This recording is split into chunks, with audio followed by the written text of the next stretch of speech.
అందరికీ నమస్కారం అండి. Thank you everyone for gracing this event. And అలానే ఈరోజు ముఖ్య అతిథి విష్ణు గారికి థ్యాంక్ యూ సో మచ్ అండి. Been a huge fan of your work. గతంలో మీకు హ్యాష్‌ట్యాగ్ సింగిల్లో రాసే అవకాశం కూడా వచ్చింది. అండ్ ఫస్ట్ ఆఫ్ ఆల్ ఇంత మంచి ఆపర్చునిటీ అంటే నేను నా కెరియర్ స్టార్ట్ చేసినప్పటి నుంచి ఇక్కడ చాలామందికి తెలుసు. గత 10-12 ఇయర్స్గా నా ప్రస్థానం తెలుసు. నేను సింగర్గా ఎన్నో ఫిలిమ్స్లో పాడాను. అట్లనే లిరిక్ రైటర్గా రీసెంట్గా ఓజీ హంగ్రీ చీటా దాకా కూడా ఆల్మోస్ట్ 50 ఫిలిమ్స్ రాశాను. నేను ఎన్నో సక్సెస్ఫుల్ సాంగ్స్ రాశాను. ఎప్పటి నుంచో ఇలాంటి ఒక ఆపర్చునిటీ, ఇలాంటి ఒక స్టేజ్ కోసం నేను వెయిట్ చేస్తున్నాను నా లైఫ్లో, మ్యూజిక్ డైరెక్షన్ కెరియర్లో. ఎగ్జాక్ట్గా 2 ఇయర్స్ బ్యాక్ ఇదే దస్పల్లా హోటల్లో ఇదే ప్రీ రిలీజ్ క్రేజీ ఫెలో అనే సినిమా నేను చేయడం జరిగింది. అప్పుడు శర్వానంద్ గారు దానికి చీఫ్ గెస్ట్గా వచ్చారు. అండ్ అప్పుడు నా సాంగ్స్ విని ఆయన స్టేజ్ మీద he announce that he'll give a film to me. And ఆయన మనమే అనే సినిమాకి నన్ను నెక్స్ట్ డేనే పిలవడం జరిగిందండి. But due to some reasons అప్పుడు అది చేయలేకపోయాము. It didn't materialise. బట్ ఆ జర్నీలో ఫనీ గారు కలిసారండి నాకు. ఎగ్జాక్ట్గా మనమేలో ఫస్ట్ సింగిల్ రిలీజ్ అయిన రోజు నేను చాలా ఒక లోయెస్ట్ పాయింట్లో ఉన్నాను అనమాట నా కెరియర్లో. అండ్ అదే రోజు నేను ఆ లో అట్లాంటి ఒక మూడ్లో ఉన్నప్పుడు నాకు ఫనీ గారి నుంచి కాల్ వచ్చింది. ఇలా మిత్రమండలి అనే ఒక ప్రాజెక్ట్ ఉంది, బన్నీవాస్ గారు ప్రజెంట్స్లో జరుగుతుంది, నువ్వు ఒకసారి వచ్చి కలవాలి అంటే, ఎక్కడో యూనివర్స్ నా బాధ విని నాకు ఈ ప్రాజెక్ట్ నన్ను వెతుక్కుంటూ వచ్చిందని ఫీల్ అయ్యాను. నేను అదే ఎనర్జీతో వెళ్ళాను. దట్ వాస్ ఏప్రిల్ 2024 అండి. అండ్ అప్పటి నుంచి ఈ రోజు దాకా కూడా ఈ జర్నీ అనేది నిజంగా చాలా మెమరబుల్. అండ్ ఈ జర్నీలో నేను కలిసిన ఒక బ్రదర్ ఫిగర్ నాకు భాను గారు. అండ్ నేను కలిసిన ఒక మెంటర్ ఫిగర్ నాకు బన్నీవాస్ గారు. ఎప్పటికీ ఈ జర్నీ నేను గుర్తుపెట్టుకుంటాను. అండ్ నేను చాలా నేర్చుకున్నానండి ఈ జర్నీలో.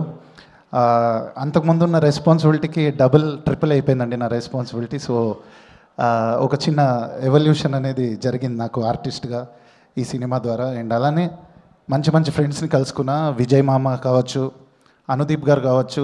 అండ్ ఈ జర్నీలో అలా చాలామందిని కలుసుకున్నా. అంటే గతంలో కళ్యాణ్ శంకర్ గారు కూడా ఇక్కడే ఉన్నారు. అండ్ ఆయనకు నేను మ్యాడ్లో ప్రౌడ్ సే సింగిల్ అని రాశాను. సో కొంచెం నర్వస్గా ఉంది. అండ్ చాలా నిద్రలేని రాత్రుల్లో చాలా టైట్ స్కెడ్యూల్లో రన్ అవుతున్నాము. సో సడన్గా ఏం మాట్లాడినో తెలియట్లేదు. బట్ నేను 10-12 ఇయర్స్ బ్యాక్ ఎగ్జాక్ట్గా నేను యూఎస్లో మాస్టర్స్ చేసి నా జాబ్ వదిలేసి వచ్చండి. అప్పుడు నా శాలరీ 2 lakhs. అప్పుడు నేను 2000కి కోరస్ సింగర్గా స్టార్ట్ అయ్యాను. సో అప్పటి నుంచి ఈ రోజు దాకా కూడా ఏ రోజు నాకు ఎటువంటి అడ్డు చెప్పకుండా నా మ్యాడ్నెస్ని భరిస్తూ మా parents they've been my strongest pillars. And ఇవాళ మా అమ్మ వచ్చారు అక్కడ. Thank you mummy, I love you so much. And మా డాడీ ఇది టీవీలో చూస్తున్నారు. Thank you so much. Without your both support ఇక్కడ దాకా వచ్చేవాడిని కాదు. కొంచెం ఎమోషనల్గా అనిపించింది. సో అది పక్కకు పెడితే మిత్రమండలి సినిమా కోసం మాట్లాడాల్సి వస్తే, ప్రతి ఫ్రెండ్స్ గ్రూప్స్ వాళ్ళ క్యాజువల్గా వాళ్ళ లైఫ్లో ఇంటర్మీడియట్ సర్కిల్ అవ్వచ్చు, డిగ్రీ చదువుతున్నప్పుడు, ఇంజనీరింగ్ చదువుతున్నప్పుడు, మాస్టర్స్ చదువుతున్నప్పుడు, ఆర్ మన కాలనీలో మన వీధుల్లో మనం కలిసి తిరిగే ఫ్రెండ్స్, కామన్గా వాళ్ళ స్టోరీస్ ఎలా ఉంటాయో అంతే రిలేటబుల్గా, అంతే న్యాచురల్గా, అంతే ఆర్గానిక్గా ఒక చాలా యూనిక్ టైమింగ్తో రాశాడు Vijay. And I loved working for this movie. Songs ఎంత యూనిక్గా ఉన్నాయో మీరు చూశారు. అండ్ కామెడీ ఫిలిమ్స్కి, యూజువల్ ఇంత హ్యూమర్ బేస్డ్ ఫిలిమ్స్కి మ్యూజిక్ చేయడం అనేది it's not easy and it's very challenge.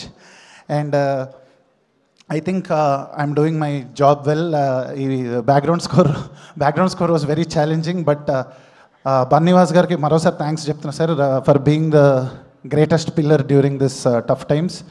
And he brought the best out of me, always pushing me to get the best. మీరు అది చూస్తారు స్క్రీన్స్లో, రేపొద్దున ఇది మ్యూజికల్గా కూడా అంతే ఎంజాయ్ చేస్తారు బ్యాక్గ్రౌండ్ స్కోర్ని. అండ్ ఇంత టైట్ స్కెడ్యూల్స్లో బ్యాక్గ్రౌండ్ స్కోర్లో నాకు హెల్ప్ చేసిన నా టీమ్, వైదికి, సత్య అండ్ సిద్ధు, ఆల్సో ఇంత టైట్ స్కెడ్యూల్లో లాస్ట్ మినిట్లో నాకు వచ్చి హెల్ప్ చేసిన అజయ్ అర్సడా గారికి, వీళ్ళందరికీ thank you so much from the bottom of my heart for standing for me. And అట్లనే మా మిక్స్ ఇంజనీర్స్ వినయ్ అన్న, షాదాబ్ అన్న, DTS engineer Gauri and my premix engineer Ijaz, అందరికీ థ్యాంక్ యూ అండి. అండ్ ఒకటి చెప్పి ముగిచ్చేస్తున్నా. So I'm so sorry for taking time. మేము సిక్స్త్ రీల్ అంటే మా క్లైమాక్స్కి ఒక స్కోర్ గురించి ఆలోచిస్తున్న టైంలో వాసు గారు నేను లాస్ట్ 2 వీక్స్ నుంచి we are searching for a song అండి. ఒక సాంగ్ ఏం పెడితే బాగుంటుంది, అక్కడ ఆల్రెడీ హిట్ అయిన ఒక ఫోక్ సాంగ్ పెట్టాలి, ఒక ఒరిజినల్ సాంగ్ కంపోజ్ చేయాలని వెతుకుతున్నప్పుడు లాస్ట్ మినిట్లో నాకు ఒక నా జర్నీలో నేను కలిసిన ఒక ఫోక్ సింగర్ నాకు గుర్తు రావడం జరిగింది. తను సేకరించిన ఒక సాంగ్ని నేను అడగంగానే ఇమ్మీడియట్గా నా కోసం ఒప్పుకుంది. అశ్విని, ఒకసారి with your permission I want call on to the stage. So ఇది నల్లకోడి తెల్లకోడి అనే సాంగ్ మీరు విన్నారు కదండి ఇందాక.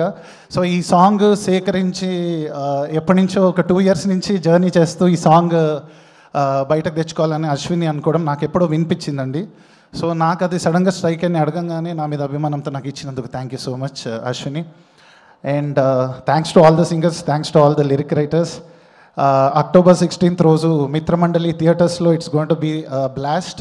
అండ్ ఈ దివాళీ ఇంకా కలర్ఫుల్ అయిపోతుంది మిత్రమండలితో మీ ఫ్రెండ్స్ అందరికీ. థ్యాంక్ యూ సో మచ్ అండి. Thank you everyone. మిస్